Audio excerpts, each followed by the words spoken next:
A história começa com alguém se perguntando onde tudo deu errado. Nisso, corta para uma bandeira enquanto alguém pergunta o que fazer se ficasse preso numa ilha deserta. Uma galera sugere que precisam achar a localização, enquanto outra grita que tem que fazer fogo. Uma garota diz que precisam pegar água e comida, e a instrutora responde que todos estão certos. Ela explica que para voltar para casa é crucial saber onde estão e usar o ambiente para se virar. Mas ela levanta o dedo e fala que o mais importante de tudo é outra coisa. A instrutora sorri e revela que o principal é nunca perder a esperança. Ela continua, dizendo que desistir só atrapalha seu julgamento e te consome por dentro. As garotas ouvem ela dizer que, contanto que se lembrem disso, vai dar tudo certo. Com o punho no peito, ela garante que assim eles vão conseguir sobreviver em qualquer lugar. Nisso, ela leva o apito à boca e diz: certo, vamos começar. Vemos a imagem de uma mulher loira e elegante, embora um pouco sombria. E em seguida vemos essa mesma mulher com o rosto contorcido em um grito assustado. Ela se senta atordoada, com as mãos na areia, e então olha à sua volta tentando se localizar. Não reconhecendo o lugar, ela olha para o céu. Onde é que eu tô? Ela grita. Nisso vemos apenas uma ilha vasta e completamente isolada. Ou seja, esse é o lugar em que nossa protagonista está. A vida, por natureza, é feita de um timing de merda, pensa nossa prota. E tudo começou assim, debaixo de uma chuva forte. Tudo por causa de um romance que ela achou jogado na rua. O título do livro era Mais Importante que a Sobrevivência. E foi lendo esse romance que ela foi jogar no Vasco. A história começava com uma grande santa e 5 protagonistas masculinos. A heroína era essa mulher loira, cercada por todos eles. Na história, eles acordam numa ilha deserta. E o autor descreveu o processo de 1 ano de sobrevivência numa ilha magicamente amaldiçoada. Tudo era contado de forma super vívida, como uma história real de náufragos. Só que esse romance era, na verdade, um romance sombrio e bem adulto. E numa história para maiores, o que poderia ser mais importante que sobreviver? Povoar a ilha, é claro. Ela senta no chão, cobrindo o rosto de vergonha e frustração. E para piorar, de todas as pessoas, eu nem sou a heroína, pensa nossa prota. Eu possuí o corpo da vilã, Margaret, ela percebe. Ela olha seu reflexo na água, completamente atordoada. Seu nome é Margaret Rose Flown, a segunda filha da casa ducal de Flown e a vilã que morria de ciúmes da heroína. Na história, Margaret até tentou matar a protagonista empurrando ela de um penhasco. No final, depois de bancar a vilã, ela é assassinada pelos protagonistas masculinos que enlouquecem no meio da história. Uma dor de cabeça a atinge com força. As memórias de vida de Margaret e as minhas estão se misturando, pensa nossa prota. Ela leva a mão ao rosto, completamente em pânico com a situação. Ela pensa que se este é mesmo o mundo da novel, e se é verdade que ela possuiu a vilã, então ela precisa de um lugar seguro para se esconder. Tenho que esperar até que o portão apareça, pensa ela. É esse portão que permite a fuga da ilha, mas ele só abre daqui a 1 ano. E eu preciso principalmente evitar encontrar o príncipe herdeiro Enoch, decide Margaret. Afinal, todos os protagonistas masculinos odiavam a Margaret, mas o Enoch era o que mais a desprezava entre todos. O protagonista principal desta novel e o príncipe herdeiro do Império Langrid. Seu nome é Enoch Aster Klaus Langrid. Vemos a imagem sombria do príncipe, e então vemos ele dormecido na areia. Esse aí não morre mais. Por que ele tá aqui? Se pergunta Margaret. Que porra de situação é essa? Ela pensa, percebendo que o modo de sobrevivência ficou muito mais difícil. Um suor frio escorre pelo rosto dela quando ela se dá conta de algo. Se o Enoch está aqui, significa que ela está exatamente no começo da novel. E lembrando da história, ela sabe que Enoch acorda na praia. Ele resmunga alguma coisa, começando a se mexer, e ela o encara apavorada. Não é hora de ficar parada, pensa ela, já se virando para fugir. Ela precisa sair dali agora mesmo. Sem ter para onde ir, ela decide correr em direção à floresta. Mas com a sorte que ela tem, antes que pudesse dar outro passo, uma mão agarra seu tornozelo. Com um grito, ela é puxada para baixo e cai de cara na areia, feito um saco de batatas. Com uma mão, Enoch segura o rosto dela e a chama de Lady Flown. Ele aperta com mais força e ela engasga. Inclinado sobre ela, ele pergunta com a voz fria: "Onde pensa que vai?" O pânico toma conta da coitada e ela mal consegue começar a pedir ajuda. Seu pensamento é um grito desesperado: "Me salvem!" A vida é mesmo feita de um timing de merda, pensa ela. Enoque o encara com o rosto frio e a chama de novo. O que diabos aconteceu aqui? Se explique, ele exige, sem soltá-la. Nisso, nossa prota percebe que ele acha que ela o sequestrou. Explicar? Eu nem sei o que está acontecendo, ela diz, se arrependendo de não ter fugido na hora que acordou. Mas quando as coisas apertam e o desespero bate, tudo é válido, pensa ela. E então ela aponta para o céu e grita com toda a força. O que é aquilo? Enoque olha para cima, mas só vê o céu azul e diz que não tem nada lá. Irritado com o truque barato, ele se joga em cima dela de novo. Para quem odeia ela, ele gosta de ficar em cima, né? Com um olhar que congela o inferno, ele pergunta: Isso parece uma brincadeira para você? Me diga o que aconteceu, agora, ele ordena. Completamente apavorada, ela gagueja. Como eu vou saber? Eu tô tão confusa quanto você, ela grita em desespero. Ele se aproxima com um sorriso sinistro e sussurra. E eu deveria acreditar nisso? Considerando tudo o que você fez até agora, essa suspeita é bem razoável. E, para ser sincera, o Enoque tem todos os motivos para surtar. No passado, a doida da Margaret era famosa por seguir ele obsessivamente, quase como uma stalker. E a poção do amor que a Margaret foi enganada para comprar e dar para ele acabou sendo a que causou uma alergia grave no Enoque. O coitado quase morreu por causa disso. E foi depois desse incidente que o Enoque começou a desprezar a Margaret de verdade. Com a montanha de coisas que a Margaret fez, ela já devia ter sido punida, mas o poder da família sempre a protegeu. O fato do príncipe ser filho de uma empregada comum também não ajudava em nada a situação dele. Sério, não tenho desculpas, nenhuma, ela pensa, se sentindo sem saída. Mas isso é um mal-entendido, ela grita. Quem em sã consciência sequestraria o príncipe herdeiro? Enoque para pensar e concorda, levantando a suspeita de que pode ser obra da facção Rodvan. Margaret se lembra de Rodvan, o antigo príncipe herdeiro que perdeu o título para Enoque e foi exilado. Ela percebe que talvez Enoque estivesse certo e existe mesmo um motivo político por trás de tudo isso. Mas, decidindo que pode pensar nisso depois, ela se despede e tenta ir embora. Só que antes que ela possa dar 2 passos, Enoque a segura pelo braço. Com um sorriso amarelo, ela pede para ele a soltar, mas ele aperta o pulso dela e diz que não vai rolar. Ela reclama que ele está machucando, mas ele manda ela parar de exagerar. Enoque então a puxa, dizendo que primeiro eles precisam descobrir onde estão subindo a montanha.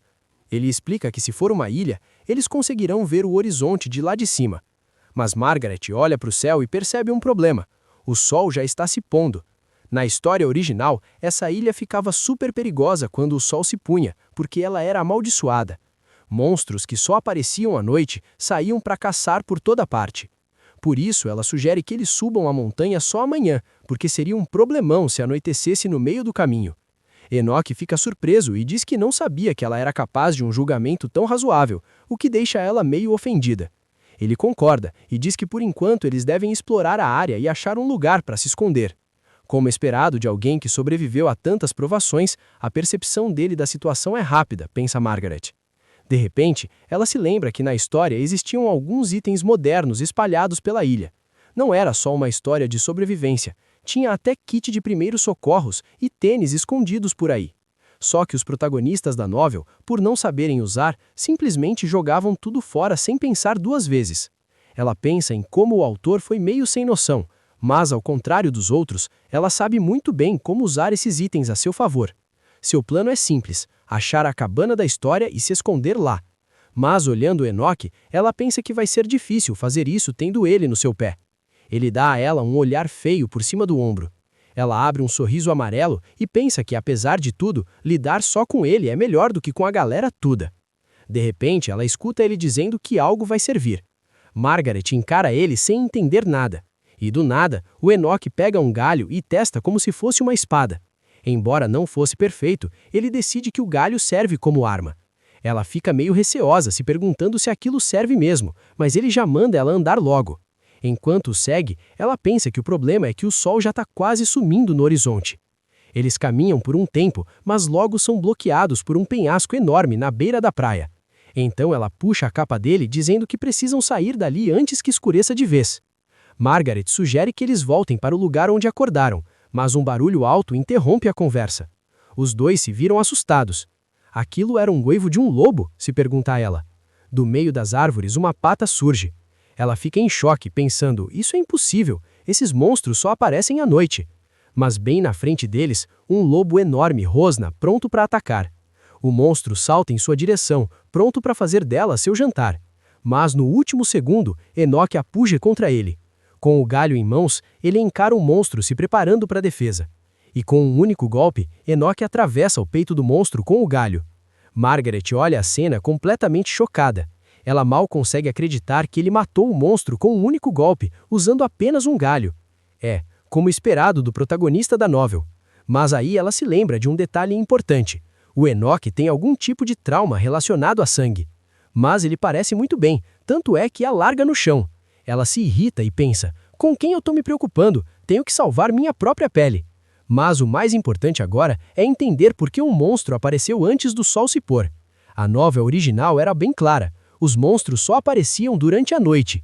O verdadeiro gatilho não é a noite, mas sim a escuridão. Os monstros podem se mover contanto que esteja escuro, e é durante a noite que eles ficam mais ativos. Ela aperta o vestido pensando se vai morrer antes mesmo de achar uma cabana. Enoque olha para trás e vê ela tremendo. Ela está sentada no chão completamente abalada com o que aconteceu, pelo menos aos olhos dele. Ele pensa que a situação deve ter assustado ela, mas para uma nobre, essa é a primeira vez que algo assim acontece. Ele se aproxima e pergunta se ela está bem, mas Margaret fica sem reação.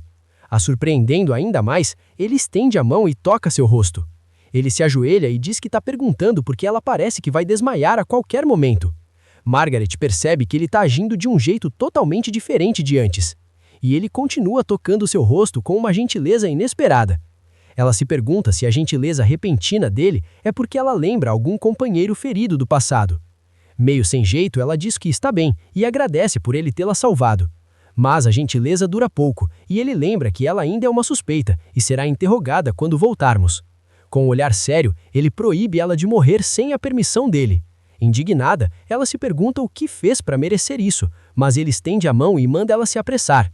Ela segura a mão dele, achando irritante, mas ao mesmo tempo se sente segura com essa atitude tsundere dele. Enquanto isso, o sol finalmente se põe no horizonte, pintando o céu de laranja. A cena muda e vemos nossa prota finalmente terminando o que estava fazendo. Exausta, mas satisfeita.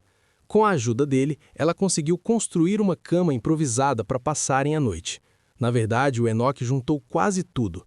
Os galhos, as pedras, as folhas e até o musgo que ela usou. Enoque, como um bom cavalheiro, diz para ela sentar do lado de dentro do abrigo. Mas o cavalheirismo dura pouco e ele já avisa para ela manter distância. O sentimento é mútuo, sabia? Ela retruca, bem irritada. Com um olhar desconfiado, ele questiona o que ela poderia tentar fazer com ele.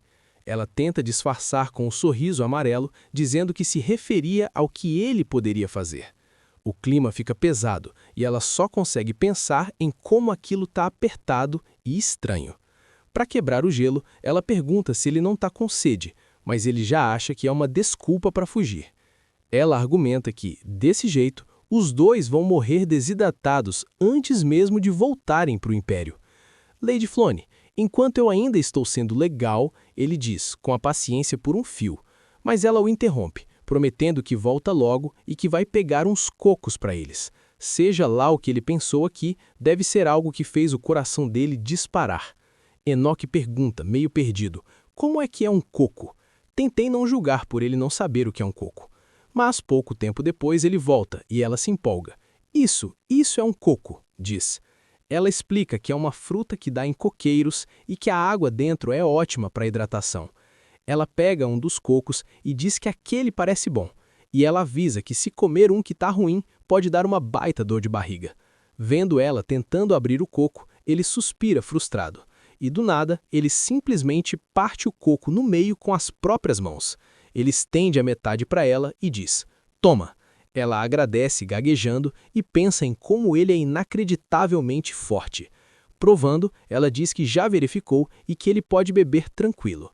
Enoque a observa em silêncio, pensativo. A Margaret que ele viu hoje foi o completo oposto da pessoa que ele achava que conhecia. Como é que a filha de uma casa ducal, criada com tanto luxo, saberia fazer uma cama improvisada ou qual fruta comer para se hidratar? ele começa a duvidar se ela é mesmo a pessoa que ele conhecia. É como se, percebendo o olhar dele, ele o encara. Alteza, chama ela. Pego de surpresa, ele o encara atordoado. Milady, você parece ter se tornado uma pessoa diferente, ele diz. O coração dela gela ao ouvir aquilo.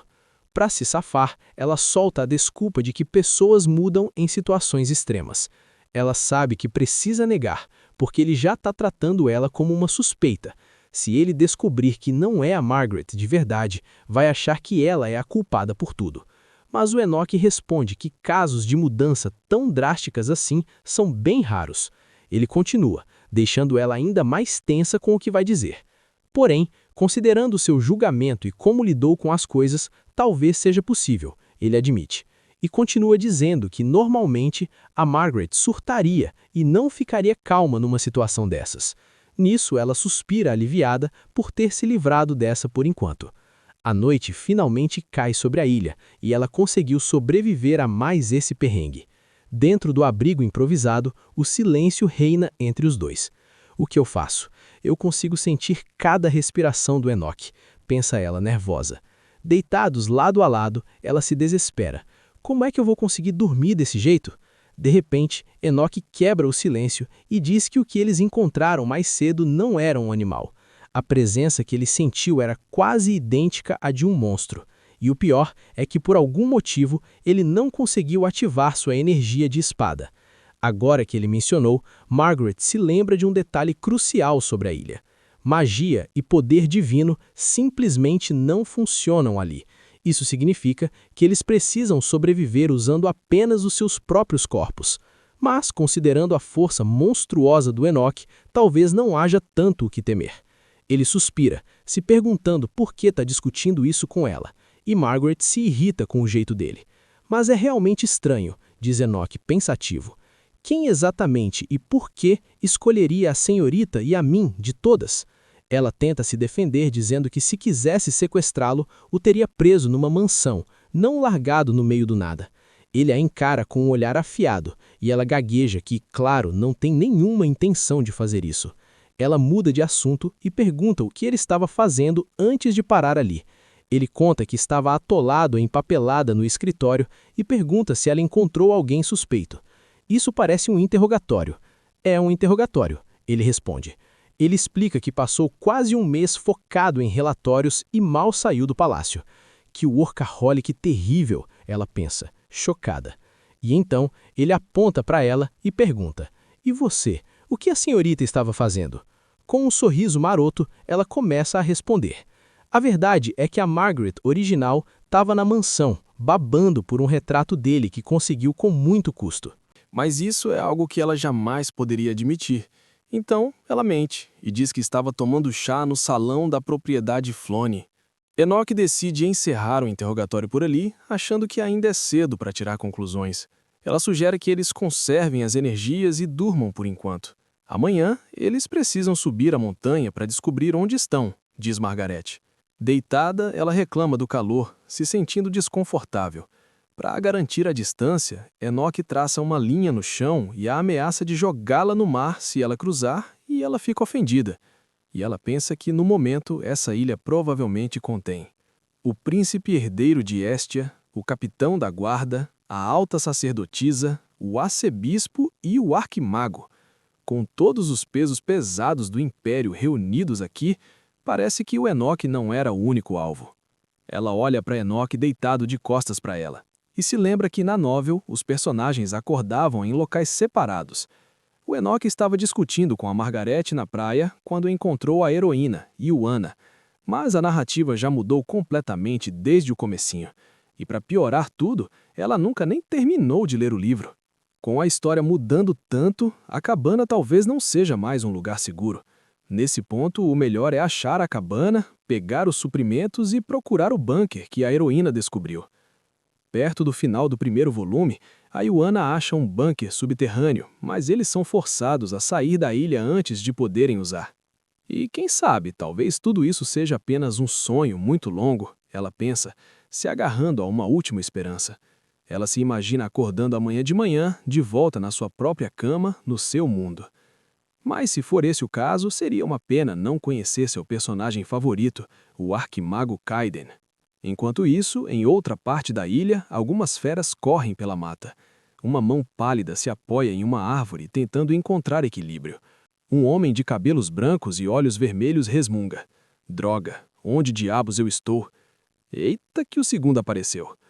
No dia seguinte, o sol nasce sobre o abrigo improvisado. Infelizmente, para a nossa prota, não era um sonho. Margarete acorda tremendo, abraçando o próprio corpo para se aquecer. Ela pensa que quase morreu congelada e que a partir de agora precisa acender uma fogueira antes de dormir. Mas ao acordar, ela nota algo diferente. Ela percebe que está segurando o casaco do Enoch. "Parece que você acordou", diz ele já de pé. Ela o encara meio sem jeito e gagueja. "Vossa Alteza." Com a camisa meio aberta, ele pergunta se ela acordou cedo. Ela fica chocada ao perceber que ele não dormiu nada a noite inteira. Então ela dá uma bronca nele por gastar calorias à toa, já que eles precisam subir a montanha. Enoch diz que, apesar de tudo, ainda não decidiu se pode confiar nela. Ela o encara, pensativa, sem saber o que se passa na cabeça dele. E ainda assim, mesmo desconfiando, ele tirou o próprio casaco e a cobriu durante a noite fria. "Eu nunca vi alguém cujas palavras e ações se contradizem tanto", ela pensa, com um sorrisinho. Um clima fofo surge entre eles, mesmo que por um breve momento, que é interrompido pelo ronco do estômago dela. Ela sugere que eles comam alguns cocos antes de subirem a montanha, e ele concorda. Pouco depois, ela percebe que ficou ainda mais claro, que este lugar é uma ilha miserável onde eles foram abandonados. Do topo da montanha, eles olham para o vasto oceano que os cerca. A ficha finalmente cai. Ela está dentro da novel de fantasia sombria que leu. Enoch soca o chão com raiva, frustrado com a situação. De todos os lugares tinha que ser uma ilha, ele mermunda, olhando para o mar sem fim. Enoch passa a mão no cabelo, completamente perdido. Ele não faz ideia de onde está, nem de quem os mandou para lá. Margarete percebe que é a primeira vez que vê o Enoch tão frustrado. Mas, no fundo, ela se sente tão sem esperança quanto ele. Ela sabe que vai levar 1 ano até o portão de fuga se abrir.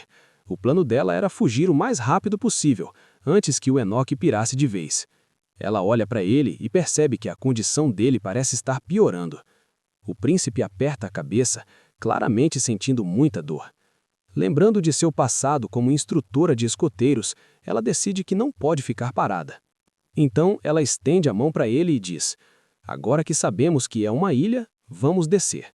Com determinação, ela estende a mão para ele e diz: "Vamos voltar vivos." Ela sabe que, mesmo sendo um guerreiro experiente, ele não dormiu e gastou muita energia. Nessa condição, vai ser difícil para ele tomar as decisões certas. Ela já ia desistir, pensando que ele nunca aceitaria a mão dela, e sugere que eles se mexam logo. Mas, para surpresa dela, ele segura a mão que ela ofereceu.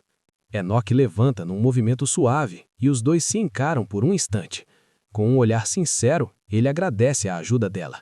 Só que o momento fofo é quebrado por um barulho bem alto vindo da barriga dela. Margarete fica vermelha de vergonha, enquanto Enoch finge que não ouviu nada. O ronco continua, e ela se defende dizendo que gastou muita energia subindo a montanha. "Assim que descermos, vamos encher a barriga", ela diz, tentando animar a situação. Enoch o encara, meio confuso com o que ela pretende fazer. Com um sorriso confiante, ela amarra o cabelo e diz que vai pegar peixes. Ela garante que, mesmo que não consiga pegar nada, pode simplesmente catar algas ou mariscos, enquanto levanta o vestido para entrar na água, deixando ele surpreso. Ela pede para ele acender uma fogueira enquanto ela está fora, mas ele já está de costas. Por que ele está reagindo assim? Ela se pergunta, achando estranho. É a primeira vez que ele vê a perna de uma mulher? Ela pergunta se ele sabe como fazer fogo, e ele responde que já foi deixado para trás em uma batalha. "Então, vou deixar o fogo com você enquanto estiver fora", ela diz, pegando uma madeira. Com um olhar determinado, ela pensa: se minha memória não falha, com certeza... Ela se lembra que na novel, tirando os monstros tipo lobo e os monstros tipo cobra e répteis, o resto eram criaturas normais, e como não dá para viver só de coco, para conseguir nutrientes suficientes, ela mesma vai ter que caçar. Bem, eu disse isso com confiança, ela pensa, encarando o mar, mas não tenho certeza se consigo pescar no oceano. Ela tem experiência com pesca de lança, mas foi num rio, não no mar. Primeiro, ela decide procurar um lugar onde a água fica presa. Dica de pesca número 1. Verificar as fendas entre as rochas onde as ondas quebram. É porque os peixes pequenos levados pelas ondas ficam presos nessas fendas. Dica de pesca número 2. Pegar esses peixinhos, amassar e jogar no mar como isca. Com a lança em mãos, ela se prepara. Pensando que é só prender a respiração, esperar e, vendo o momento certo, ela ataca sem perder tempo. Com um movimento rápido e preciso, ela lança a madeira na água. Com um sorriso vitorioso, ela grita: "Eu consegui!" E lá está, um peixe enorme espetado na ponta da sua lança improvisada. "Eu consegui na primeira tentativa! Será que eu sou um gênio?" Ela se gaba toda orgulhosa.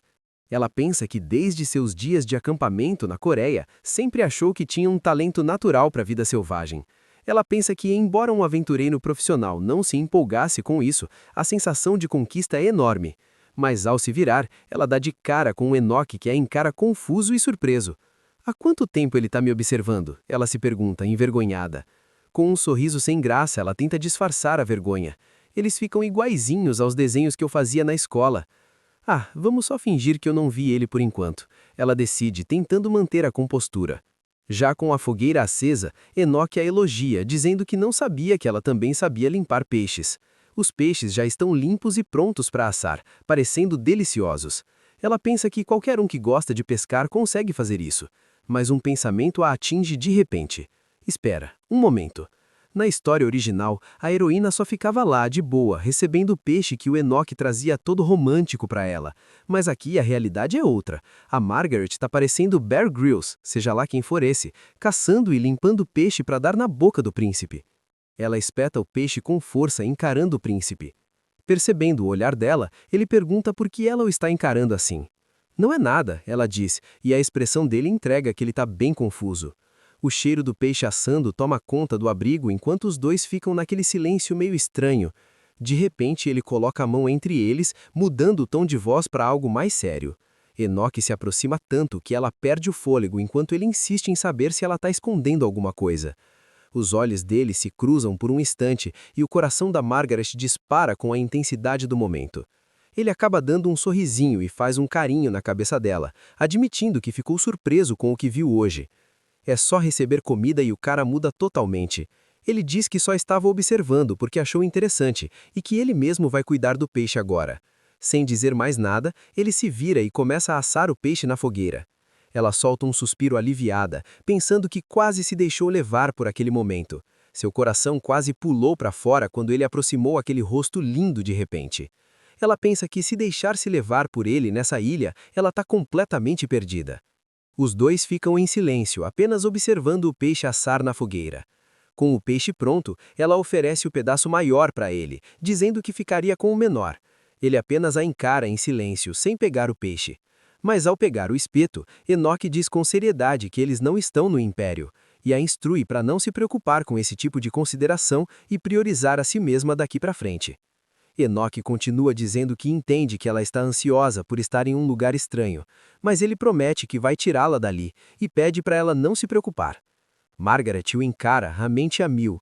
Ela pensa que ele não percebe que é ele quem não está se cuidando direito por consideração a ela. Afinal, é ela quem sabe que para Enoque nem sequer é certo que ele vá sair vivo dali. De costas para ela, ele diz: "Eu vou te mandar primeiro, então vá e chame o resgate." Enoque se vira e a encara, lembrando que ela deve ficar sempre ao seu lado. Ela ergue o olhar surpreso com a intensidade dele. "A única vez que pode sair do meu lado é quando eu mesmo te mandar embora." Seu olhar dourado a fita e ele pede para ela guardar bem essas palavras. Ela concorda que vai guardar bem as palavras, mas pensa que qualquer um que ouvisse aquilo pensaria que ele é obsessivo. "Eu tô pensando isso." De repente, Enoque coloca seu casaco sobre os ombros dela. Confusa, ela tenta dizer algo, mas ele a interrompe. "Vista", disse ele. Margaret fica ali surpresa, usando a roupa dele. Ele vira o rosto e diz que só deu o casaco porque está com calor e que não precisa agradecer. A desculpa esfarrapada a deixa com cara de poucos amigos. Ela fica ali pensando que é óbvio que ele não ficaria amigável da noite pro dia. Mas com um pequeno sorriso, ela se conforta em saber que pelo menos vai dormir aquecida. Um tempo depois, já deitados, Enoque escuta ela tossir e sentir o frio. Ele a observa deitada e se pergunta se ainda está com frio, mesmo com seu casaco. Ele ajeita o casaco sobre ela, pensando que nem para se cobrir direito ela serve. De repente, ela escuta ela resmungar baixinho. Seu idiota mau. Ela continua falando sozinha, chamando-o de cara sem coração. Enoque fica confuso se ela está falando dele, e ela continua perguntando como o amor dele pode mudar assim. A mão dela, porém, agarra o tecido do casaco com força. Ela diz que não falava dele, e sim do casaco, o cara que cobriu meus ombros quando eu estava com frio. Agora tô sem entender se ela está dormindo ou não. Aninhando-se na roupa, ela murmura que o amor dele por ela deve ter esfriado. A expressão de Enoque é de pura descrença, e ela reclama que ainda está com frio. Vendo-a finalmente dormir toda coberta, ele pensa que ela realmente não para nunca. E assim, a noite turbulenta dá lugar a um novo amanhecer na ilha. Ao amanhecer, Margaret acorda se espreguiçando e reclamando de dor nas costas. De repente, a voz de Enoch soa atrás dela. Parece que o amor funcionou bem. Ela se vira assustada e pergunta gaguejando o que ele quer dizer com aquilo. Ele começa a lembrar que na noite anterior ela o chamou de idiota mau. E também de cara sem coração enquanto se agarrava ao casaco. Enoch sorri, lembrando que ela até abraçou o casaco forte enquanto chorava. O terror bate em Margaret ao perceber que não foi um sonho. Ela tenta disfarçar, fingindo não saber do que ele está falando. Eu sou uma nobre, jamais xingaria assim, ela diz. Vossa Alteza deve ter sonhado. Enoch apenas a encara sem acreditar em nenhuma palavra. Com um sorriso presunçoso, Enoch diz que vai fingir que não ouviu nada se ela estiver com vergonha. Ele se levanta comentando que ela sempre foi meio excêntrica. Por isso, ele não achou o comportamento dela tão estranho assim.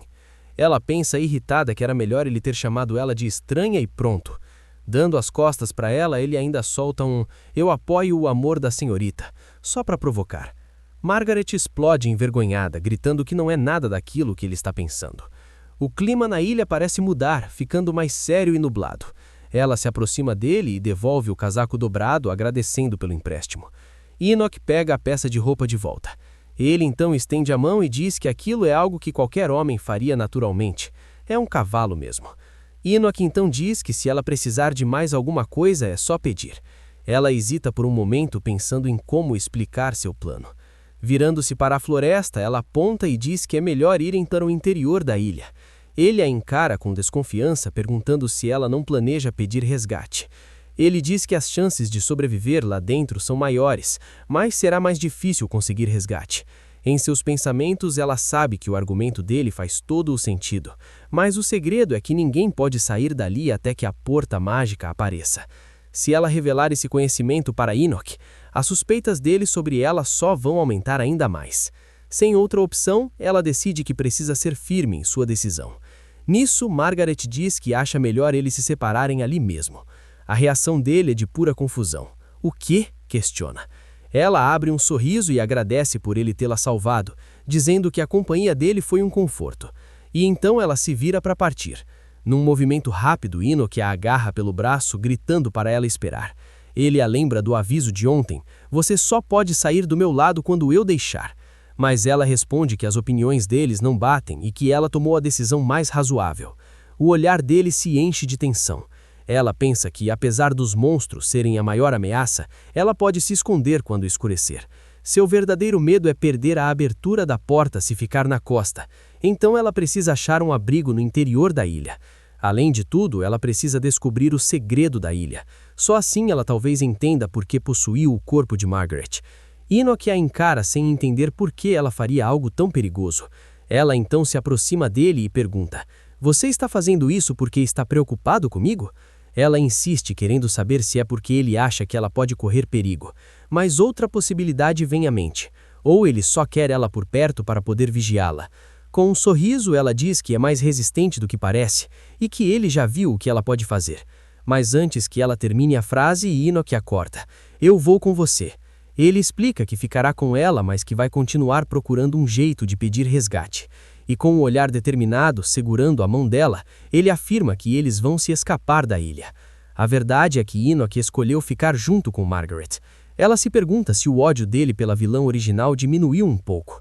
Seja qual for o motivo, essa é uma boa notícia para ela. Com um sorriso radiante, ela finalmente concorda com o plano dele. Se ela construir a confiança dele aos poucos, talvez seu futuro possa mudar também. E então os dois começam a adentrar a floresta da ilha. O caminho é cansativo e logo ela fica ofegante. De repente, ela para e aponta para algo ao longe. Olha ali, ela diz, avistando um penhasco. Geralmente há cavernas por lá. Ela admite que o caminho pode ser perigoso, mas que seria o melhor abrigo possível. Enoch pergunta desconfiado se ela aprendeu essas coisas na casa do Duque. Sem ter uma boa desculpa, ela apenas confirma que recebeu vários tipos de educação. Ele acha estranho, lembrando que o Duque parecia mimar muito a filha para submetê-la a um treinamento tão duro. De repente, a expressão dele muda e um brilho de raiva surge em seus olhos. Margaret fica sem entender por que ele está fazendo esse escândalo do nada. Ela diz que ele deveria estar grato que as habilidades dela estejam ajudando. Ela então avisa que parece que vai chover e apressa os dois em direção ao penhasco. Mas na pressa, a barra de seu vestido fica presa em um galho afiado.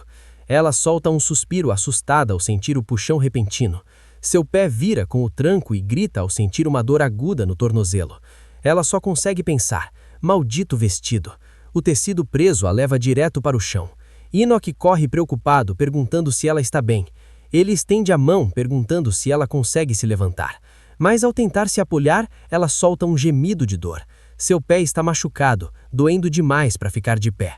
Ele olha ao redor e diz para ela se sentar um pouco. Com cuidado, ele a ajuda a se acomodar em um galho baixo.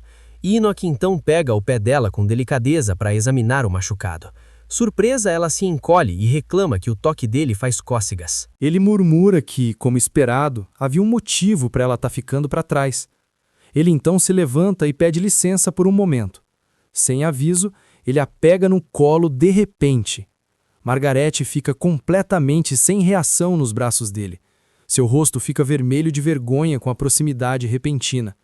Ela grita perguntando o que ele está fazendo, mas ele apenas diz que assim é mais rápido. Enoch começa a andar e avisa para se segurar firme se não quiser cair. O movimento brusco a pega totalmente de surpresa. Suas mãos agarram a capa dele com força. Ainda assim, ela não consegue deixar de pensar que eles estão perto demais. O céu se fecha sobre a ilha, carregado de nuvens escuras. Enquanto Enoch a carrega, um corvo de olhos vermelhos observa tudo de cima. O pássaro levanta voo de repente, assustando Margaret.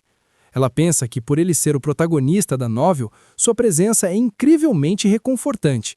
Ele parece ter se tornado mais amigável e ela torce para que isso não mude quando ele encontrar a heroína. Ela decide aproveitar a chance para se aproximar e começa a falar com ele. Vossa Alteza, ela diz, como deve ter notado, eu me tornei uma pessoa completamente diferente. Com olhos brilhantes, ela pede para ele pensar nisso como uma espécie de renascimento. Enoch para de andar e a encara em silêncio, deixando-a confusa com a reação dele. Definitivamente, diz ele pegando-a de surpresa. Ele admite que conversar com ela não é mais tão desagradável quanto antes. Porém, a expressão dele muda em um instante. Com uma frieza cortante, ele a encara nos olhos. Eu nunca vou desenvolver sentimentos por você, ele diz. Isso é apenas cortesia. Enoch a adverte para não criar falsas esperanças. Segundo ele, isso seria um incômodo para os dois, e o céu parece concordar com um trovão. Mas antes que ela possa processar as palavras duras dele, um som estranho quebra o silêncio da floresta chuvosa. Margaret fica assustada, tentando identificar o barulho. De repente, ela ouve vários passos vindo de todas as direções. Ela pensa desesperada. Não pode ser. O pânico toma conta dos dois ao ver o que se aproxima. 2 lobos vermelhos surgem da mata e ela grita, "Cuidado, Alteza!" Num impulso, ela o empurra com toda a força para longe do perigo e cai no chão. Enoch grita o nome dela em choque com o que ela fez. Agora, Margaret está sozinha no chão, cara a cara com as feras. Embora esteja com medo, procura não se abalar. O rosnado gutural dos monstros ecoa pela floresta. Os lobos a cercam, rosnando e prontos para dar o bote. E rosnam cada vez mais furiosos. Caída no chão, tudo o que ela consegue fazer é gritar com o avanço das feras. Desesperada, ela grita por ajuda. Enquanto isso, Enoch luta com o outro lobo e grita, "O que você está fazendo parada aí?" O grito dele parece acender algo dentro dela. Um único pensamento ecoa em sua mente. Eu preciso viver. Ela começa a correr aos tropeços, tentando escapar das feras. Ela não pode simplesmente ser um peso morto para ele, pensa. Sua primeira ideia é escalar uma árvore próxima para se salvar, mas a fera é mais rápida e consegue morder o vestido dela. E Margarete grita enquanto cai, pensando que a culpa era do vestido estúpido. Enquanto Enoque luta com um dos lobos, ela se desespera no chão, gritando: "Droga!" Ela se pergunta por que essas coisas sempre acontecem com ela, no exato momento em que ouve Enoque gritar seu nome. Nesse instante, uma memória cruel da Margarete original vem à sua mente. Ela o confrontava, sem entender por que ele se recusava a ficar noivo dela. E com arrogância, ela se gabava de ter algo que ele não tinha, uma linhagem nobre e pura. Ela pensa que com a antiga Margarete dizendo coisas tão cruéis, é natural que Enoque seja tão frio com ela. Mesmo que ele gostasse dela agora, a sombra do passado ainda estaria ali. O olhar de desprezo dele naquela época dizia tudo. Ela percebe que por causa do passado, ele nunca vai gostar dela. A única resposta que resta é fugir para o abrigo sozinha. Mesmo assim, ela não consegue esquecer seus recentes gestos de cuidado e de como ele a carregou no colo para protegê-la. Até mesmo aquele sorriso que ele deu. Ela realmente achou que eles tinham se aproximado um pouco. Mas a realidade da situação era outra. De repente, ela volta a si, sentada no meio da floresta. Sua visão está turva. Eu ainda estou viva? Se pergunta. A imagem da boca do lobo a aterroriza e ela não entende como sobreviveu. Então ela vê a cena terrível ao seu redor. Os corpos dos lobos estão espalhados pelo chão, cobertos de sangue. A primeira preocupação dela é com Enoque. Ele está bem? Se pergunta. Ela o vê de costas e suspira aliviada, pois parece inteiro. Ela se aproxima, perguntando se ele está bem. Mas algo está errado. Sua mão está coberta de sangue. O choque toma conta dela ao ver isso. Margarete lembra do trauma de guerra de Enoque e isso a atinge como um raio. Na história original, ele entra em modo berserk ao ver sangue humano, e esse ataque de fúria só para quando ele desmaia de exaustão. Ela entende que precisa pará-lo agora mesmo, antes que seja demais. Com cuidado, ela se aproxima por trás e sussurra: "Me desculpe, Alteza." Os olhos dele estão vermelhos, tomados por uma fúria descontrolada. E, sem hesitar, ela o acerta com força na nuca usando um galho. O golpe o derruba no chão, finalmente desacordado. De pé sobre ele, ela pensa que não tinha outra escolha. Ela tinha certeza que naquele estado ele a mataria sem pensar duas vezes. Um relâmpago corta o céu e a chuva começa a cair com força. A tempestade desaba sobre a floresta, encharcando tudo. Com toda a força que lhe resta, ela começa a arrastar o corpo pesado de Enoque.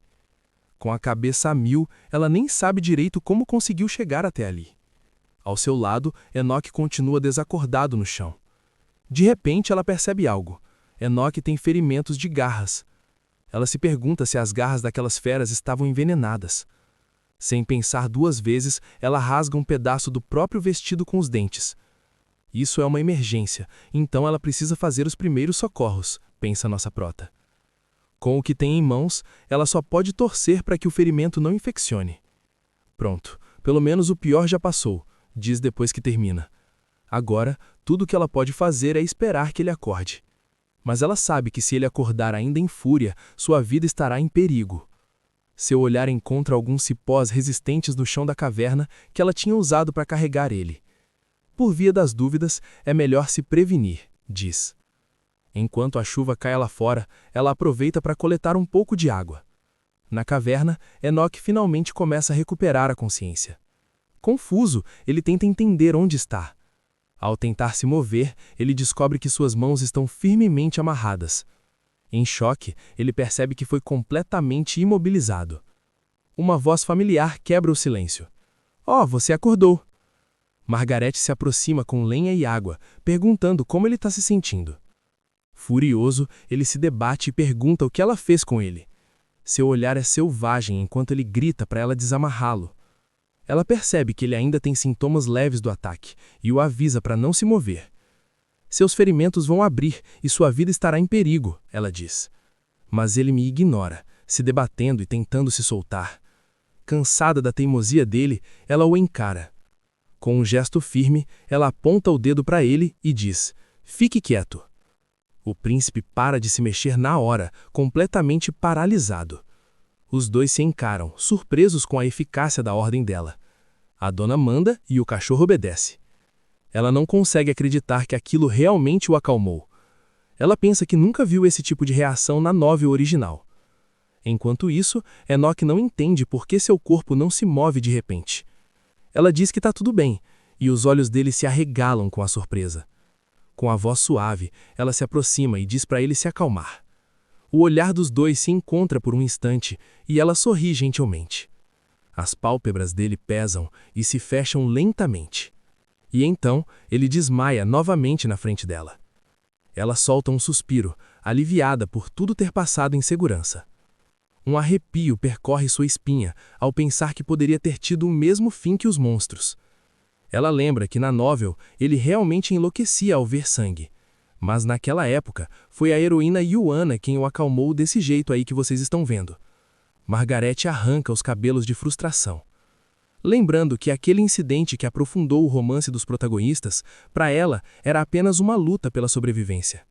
Sentada ao lado dele, ela murmura: "Droga, isso é difícil." Ela pega a tigela de água que coletou e decide coletar um pouco mais. Ao sair da caverna, ela vê que, felizmente, a chuva parou. A condição dele melhorou, mas ele passou a noite toda queimando de febre, pensa Margarete.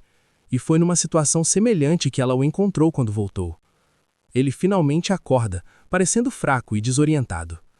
Ela se aproxima e diz para ele beber um pouco de água primeiro. É um alívio ver que ele parece ter recuperado os sentidos por enquanto, ela pensa. Ele bebe a água, mas ela sabe que sua condição pode piorar se ficar assim. Então, ela decide que precisa encontrar pelo menos algumas ervas medicinais. Ela avisa que vai procurar ervas para os ferimentos e algo para eles comerem. Com o último aviso, ela pede para ele esperar só um pouquinho. E então, ela o deixa sozinho na caverna. Ele olha para a tigela de água em suas mãos ainda amarradas, e não consegue deixar de pensar que ela podia pelo menos ter desamarrado seus pulsos. Ela caminha pela mata, procurando cuidadosamente por ervas, até que finalmente encontra uma que serve para estancar sangramentos. Ela fala que precisa voltar para a caverna antes de escurecer, mas um som repentino a deixa em alerta. Ela olha na direção do barulho e se pergunta se é um monstro. Mas o sol do meio-dia ainda está muito forte para eles aparecerem. Então a única outra possibilidade é que seja outra pessoa. Isso não a tranquiliza, pois encontrar alguém pode ser um problema. Ela pensa que já tem trabalho demais com Enoch, não precisa de mais gente. Com o coração a mil, ela se recusa a aceitar essa complicação. Mas ao olhar mais de perto, algo brilha na luz do sol, um brinco de rubi. De repente, Margarete se vê cara a cara com um homem de cabelos brancos e olhos vermelhos. E aí, curtiram? Comenta o que achou da obra e se você quer a parte 2, não esquece do like e de se inscrever no canal se ainda não é inscrito. Muito obrigado por assistir até aqui. Fui!